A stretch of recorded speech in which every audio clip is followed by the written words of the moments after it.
Contract wife की जीवनसाथी भाग 20. हे बघ, डिसिजन आपण नाही ना घेत राजा, आणि गोंधळच म्हणशील तर अजून जास्त करू आपण, कारण आमची या एका मॅचच्या मागे एका वर्षाची मेहनत आहे. आणि या 4 दिवसात जेवढे मॅच जिंकू तेव्हा असंच गोंधळ घालू, समजलं ना. आता तुला तुझ्या प्रश्नाचं उत्तर मिळालं असेल, अन्वी शांतपणे म्हणाली. अन्वी, तुझ्या नादी तर मी लागणार नाही आहे, कारण तुला मी सरळ मैदानात हरवणार आहे. आणि या फुक्या कॅप्टनला सांग, डिसिजन नीट घेत जा.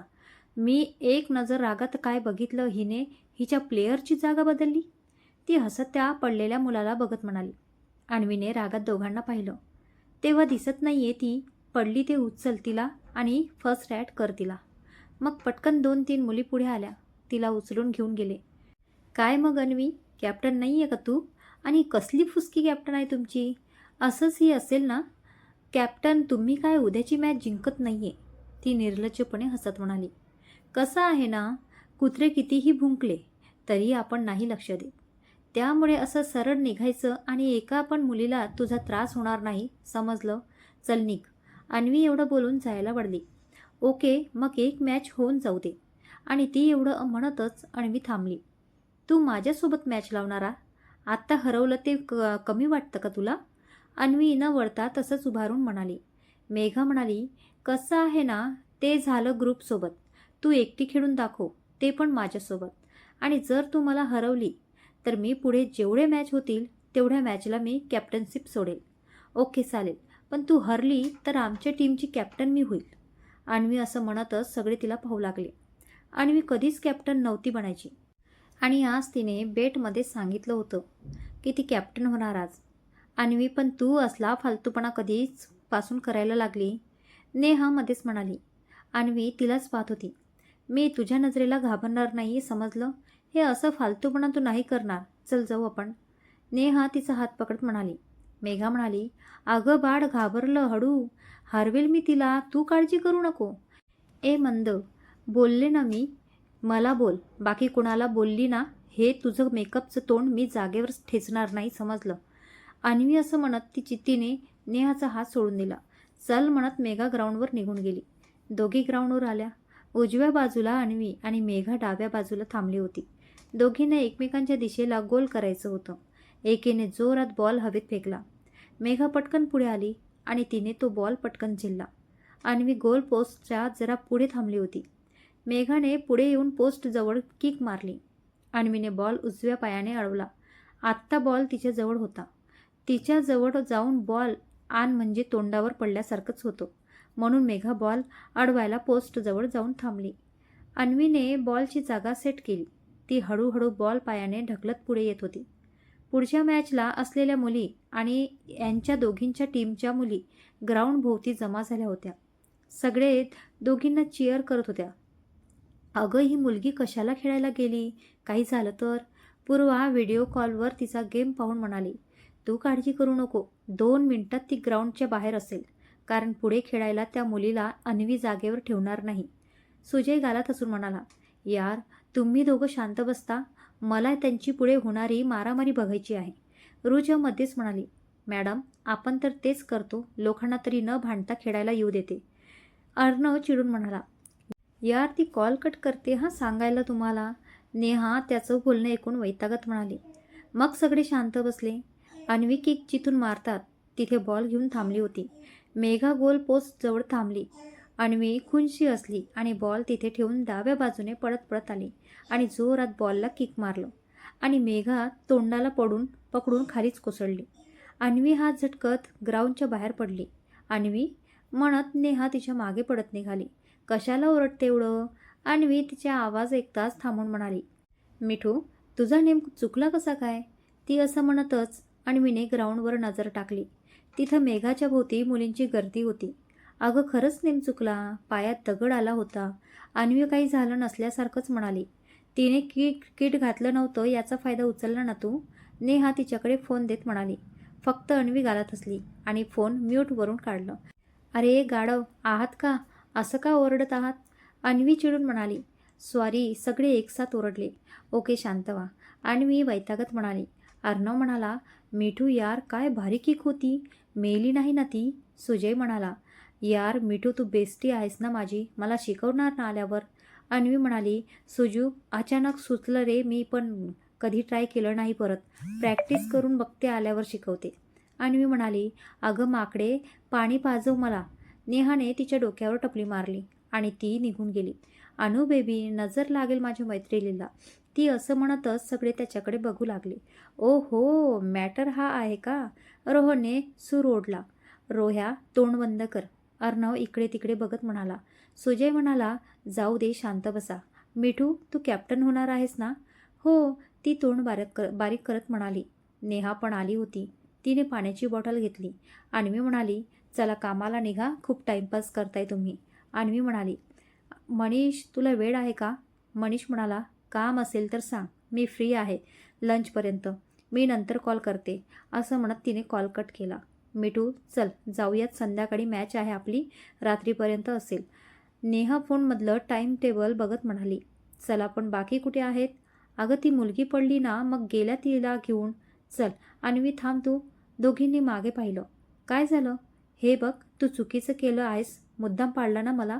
मेघा तिच्याकडे येत म्हणाली, माझा नेम चुकला आणि चुकून तुला लागलं. अन्वी शांतपणे म्हणाली, सोडणार नाही मी तुला, पुढच्या मॅचला बघून घेईन. चल निघ. अन्वी एवढंच म्हणाली आणि ग्राउंडच्या बाहेर पडली. आर्यन, आत येऊ का? अरे मान ये. काय करतोयस? काही नाही, मीटिंग झाली आत्ताच, आता ऑफिसचं बघतोय.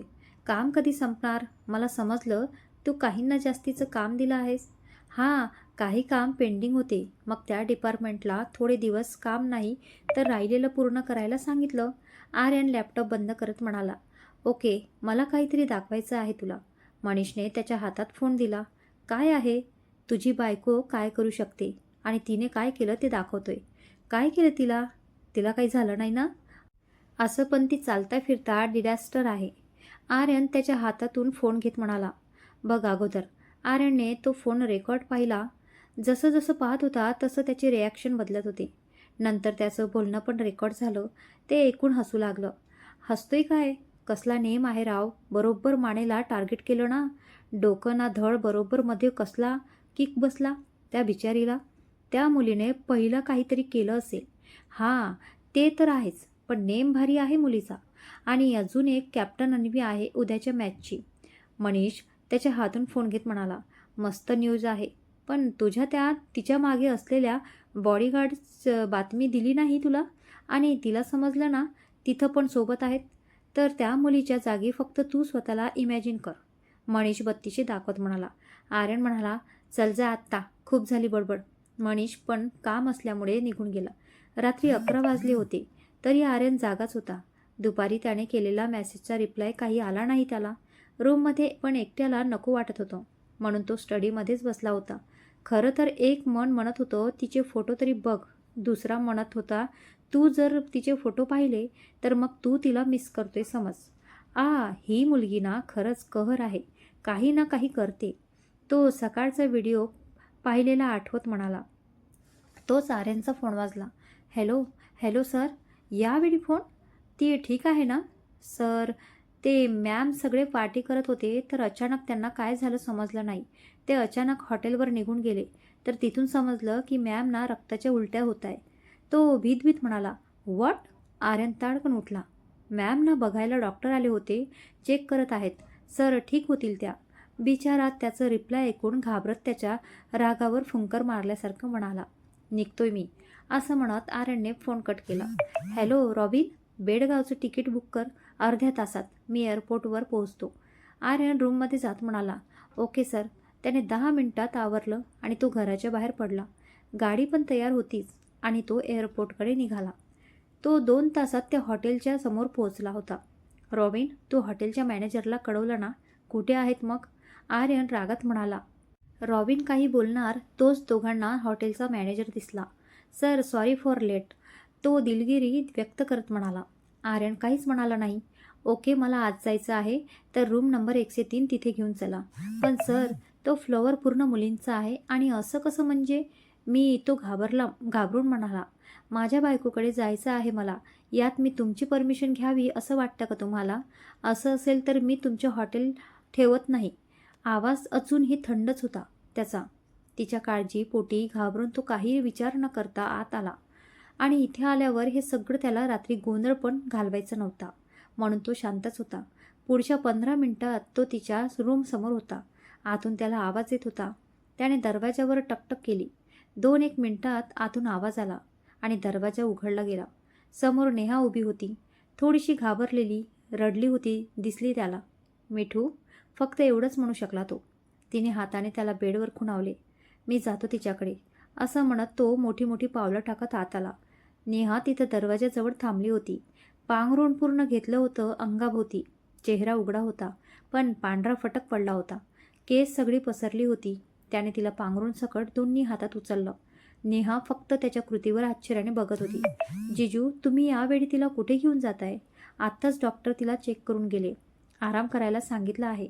तिचे मेडिसिन जे काही असतील ते दे मला आणि कपडे पण दे. मी तिला दुसऱ्या हॉटेलला घेऊन जातो. आर्यन मिठूच्या चेहऱ्याकडे बघत म्हणाला. त्याचे डोळे भरून आले होते, जे त्याने कसेबसे रोखले होते. सकाळी हसून खेळणारी आता त्याच्या हातात निपचित पडून होती. तो आला असून तिला समजलं नव्हतं. नेहाने पटकन तिची सॅक भरून आर्यनकडे दिली. रॉबिन येईल त्याच्याकडे दे, असं म्हणत तो मिठूला घेऊन खाली आला. रॉबिन, तेवढी बॅग घेऊन ये मिठूची, आर्यन गाडीत बसत म्हणाला. रॉबिन निघून गेला. त्याने पांघरून नीट करताना पाहिलं. तिने सिंगल ट्रिपचा क्रॉप टॉप घातला आहे. त्याने पटकन गाडीच्या पार्टिशन चालू केलं आणि तिचं डोकं स्वतःच्या खांद्यावर ठेवलं आणि तिचे पाय लांब केले. त्याने रोखून ठेवलेले डोळ्यातलं पाणी बोटांनी पुसलं. मिठू, तो हळूच तिच्या कानात कुजबुजला. तिने फक्त पापण्या हलवल्या. मिठू, डोळे उघड प्लीज. तिने सुस्कारा सोडला.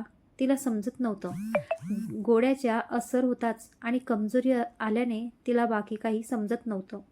मिठू, मी आर्यन आहे. डोळे उघड ना बच्चा प्लीज. आर्यन, ती अस्पष्ट म्हणाली, पण त्याने तिचा आवाज टिपला. डोळे उघड. त्याने असं म्हणत तिच्या कपाडावर किस केलं.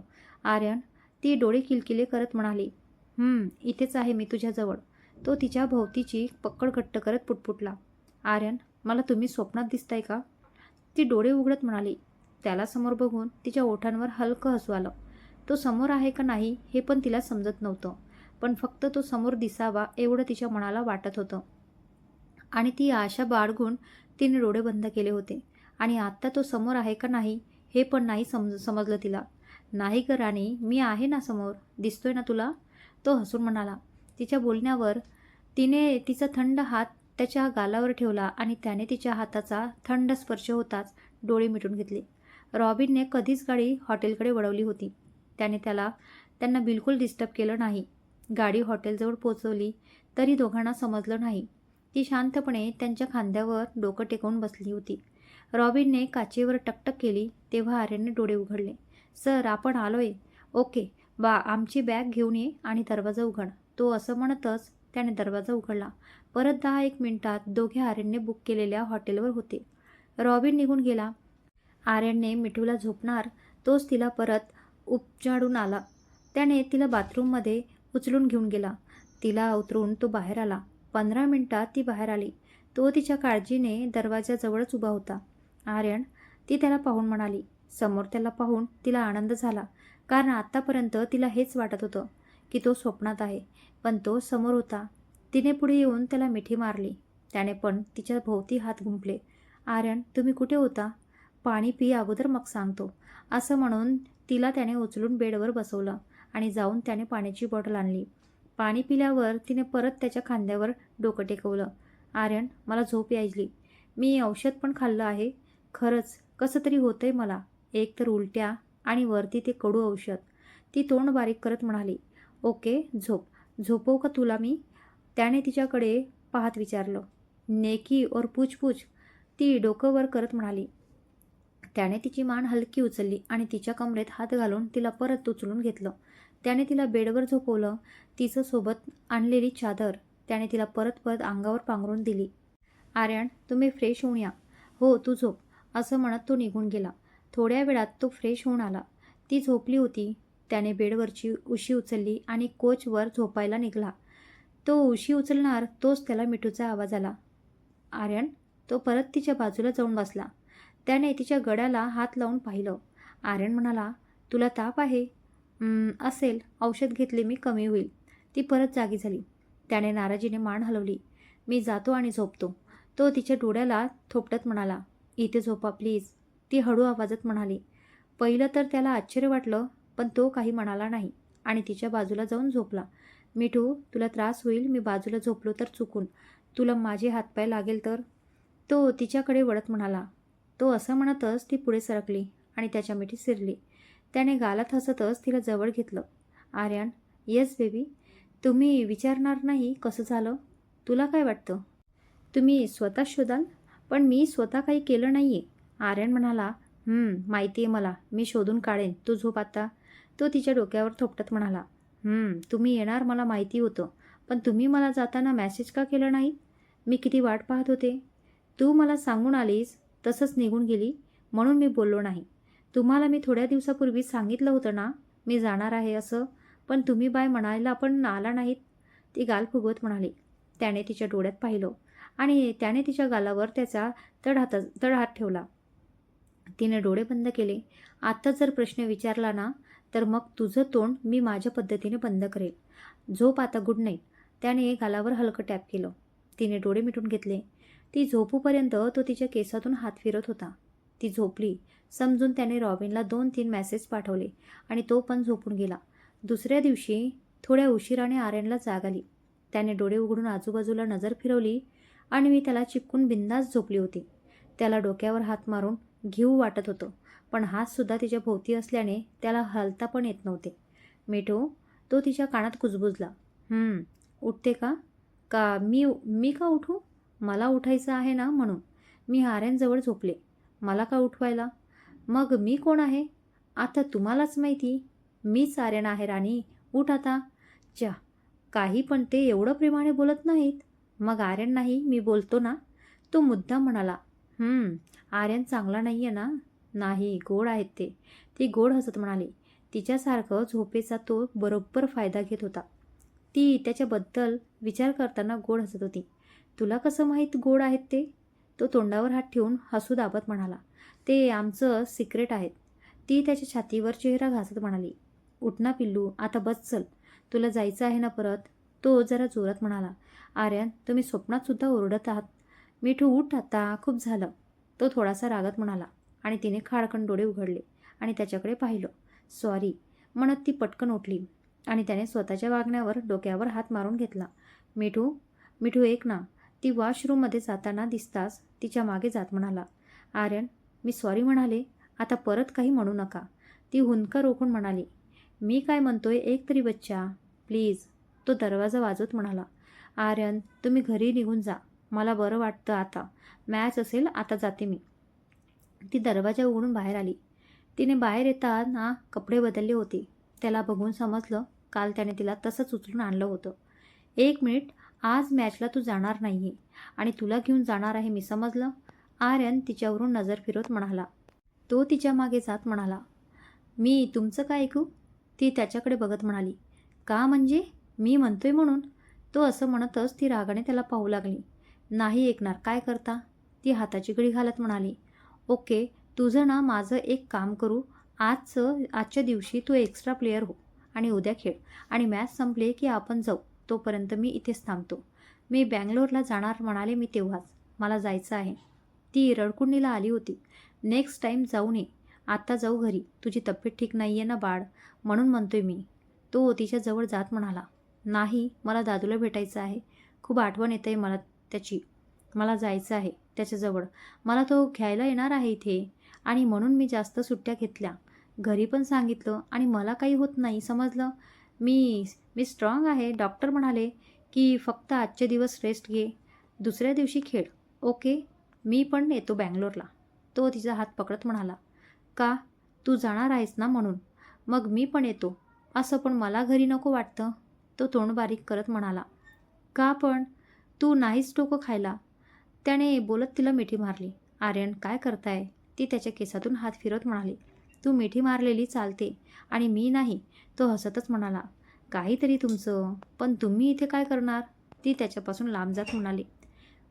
इथे काही आपलं ऑफिस वगैरे नाही आहे, कारण ही सिटी डेव्हलप नाही आहे.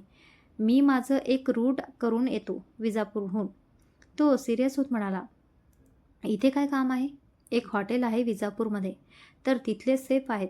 एका हॉटेलचे त्यांचे स्किल भारी आहेत, तर आपल्या हॉटेलची जी टीम आहे त्यांच्या ट्रेनिंगसाठी त्यांना विचारायचं होतं. बँगलोर प्रोजेक्टसाठी जेव्हा जॉईन तेव्हा त्यांच्याकडे जाणार होतो. पण आत्ता इथे 2 दिवस आहेत तर तो काम करतो. पण आर्यन, तेच सेफ का म्हणजे? एवढे मोठे हॉटेल आहेत ना, आणि ते सेफ तर चांगले ट्रेन आहेत. अरे टेस्ट असते. मग कोणाच्या पण हाताची का असेना. तो तिला समजावत म्हणाला. मी पण हॉटेल चालू करते." ती हसत म्हणाली. "एवढं पण माझं बोलणं सिरियस घेऊ नको. आम्हीच कसं तरी सहन करतो, तुला समजलं?" तो हसत म्हणाला. "आता तर मी काही बनवणार नाही." ती गाल फुगवत म्हणाली. "चेष्टा करतोय मी. तुला माहीत ना, तुझ्या हाताची टेस्ट कोणाच्या हाताला नाही. मी म्हणालो ना, तुझं निकनेम तुझ्या प्रत्येक गोष्टीला सूट होतो." तो तिच्या कानाजवळ झुकत म्हणाला. "आपण ज्याच्यावर प्रेम करतो त्याच्या तोंडून कौतुक ऐकून भारीच वाटतं." ती तिचं एकतर्फी प्रेम खूप एन्जॉय करत होती. सध्या तरी तिला त्याने आपल्याला ॲक्सेप्ट करावं वाटत नव्हतं. तिला कारण मनात कुठेतरी माहिती होतं, एक ना एक दिवस तो नक्की तिला कबूल करेल. ती हलके लाजली. "मिठू, मी काहीच केलं नाही आहे हां लाजायला." तो मिश्किल हसत म्हणाला. तिने त्याला ढकललं. "मी फ्रेश होऊन येतो, मग तुला सोडतो, ओके? आणि मी जेव्हा जातो तेव्हा तुला भेटायला येतो ग्राउंडवर. माझा तिथे स्टे असेल. आज पण उद्या सकाळी मी नक्की येईल तुझी मॅच बघायला." तो हसत म्हणाला. "तुम्ही येणार?" ती खुश होऊन म्हणाली. तो मान हलवत निघून गेला. "मला भूक लागली आहे." ती बारीक तोंड करून मध्येच म्हणाली. "ओके, नाश्ता करून जाऊ. मला वाटलं तुला तिथंच जायचं असेल करायला." "नको, कोच सकाळी सकाळी ते दूध आणि ते फळ खायला लावतात." ती तोंड वाकडं तिकडं करत म्हणाली. त्याने तिच्या डोक्यावर टपली मारली आणि तिथून निघून गेला. तिच्या चेहऱ्यावरचं हे हसू किती वेळ टिकणार? कारण पुढच्या क्षणात तिच्यासमोर येणार आहे एक असा धक्का ज्याची तिने कल्पनाही केली नव्हती. तर जाणून घ्या पुढील भागात. हा भाग तुम्हाला कसा वाटला कमेंटमध्ये नक्की कळवा आणि चॅनलला सबस्क्राईब करा. तर भेटूया पुढील भागात. धन्यवाद.